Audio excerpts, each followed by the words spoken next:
How to delete all your subscription in TikTok. Hi everyone, today I'm gonna tell you how to clear my TikTok subscription. It's very simple, so let's start by opening TikTok and then go to our profile, and as you can see, I don't have too many subscriptions and I can just quickly unsubscribe from these people. But if you have too many of them, and the usual way of unsubscribing to fix your problem will be difficult. You need to go to the settings and scroll a little bit lower. Here we choose report a problem and just repeat after me.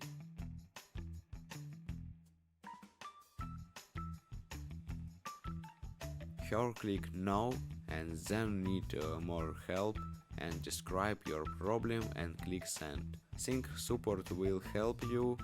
Like and subscribe to the channel.